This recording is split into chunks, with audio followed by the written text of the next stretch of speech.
Big Tamil season 9 டே 78ல் பார்த்தீங்கன்னா, அதாவது family week அப்படின்னும் போது எல்லாரும் சந்தோஷமா இருப்பாங்கன்னு பார்த்தா, பிக் பாஸ் வச்சாங்கல்ல ஆப்பு அப்படின்ற மாரி தான் இருக்கு. அதாவது வந்து இவ திரும்பவும் எனக்கு வந்து குல்லா குடுத்துருவாளோன்னு பயமா இருக்குன்னு கம்ருதீன் பார்வதிய பார்த்து சொல்றாரு. அது என்னன்னு தெரிஞ்சுக்கணும்னா நம்ம சேனல சப்ஸ்கிரைப் பண்ணுங்க.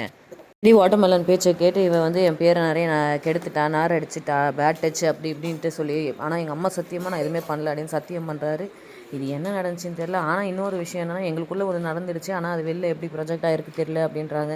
என்னடா நடந்துச்சு அத்தனை கேமரா இருக்கும் போது அப்படின்ற மாதிரி தான் இருக்குது. பார்த்தீங்கன்னா வந்து, என்னடா நீ என்னென்னமோ பேசிகிட்டு இருக்கேன், ஃபேமிலியிலேருந்து வராங்கன்னு சொன்னதும் அப்படின்னு பார்வதி வந்து அமித் கிட்ட சொல்கிறாங்க. அதுக்கு அவர் என்ன சொல்கிறாருன்னா, அப்படி தாண்டி பேசுவேன், நீ என் லைஃப்பை பற்றி கொஞ்சம் யோசிச்சு பார்த்தியா அப்படின்னு சொல்லி சொல்கிறாரு. என்னென்னமோ பேசாதடா அப்படின்னா, நீ மூடு, நான் அப்படி தான் பேசுவேன் அப்படின்னு சொல்லி கம்ருதீன் சொல்கிறாரு. இது என்னன்னு தெரியல, ஆனால் இது கம்ருதீனோட கேமாக ஸ்டார்ட் ஆகிடுச்சுன்னு நினைக்கிறேன். ஏன்னா பார்வதி வீட்டிலேருந்து உள்ளே வந்தால் அடுத்து பார்வதி வந்து உஷாராயிடுவாங்க, நம்ம கேமை வந்து விளையாட முடியாது அப்படின்ற அளவுக்கு ஆகிடுச்சு, நேம் வந்து எக்ஸ்போஸ் பண்ணிவிடுவாங்க அப்படின்ற மாதிரி ஆயிடுச்சு.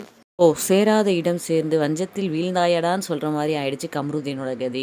அவங்க வீட்டிலேருந்து வந்தால் கண்டிப்பாக வந்து இது வேறு மாதிரி ஆகிடும் அப்படின்னு தெரிஞ்ச கம்ருதீன் உஷாராயிட்டாருன்னு சொல்லலாம்.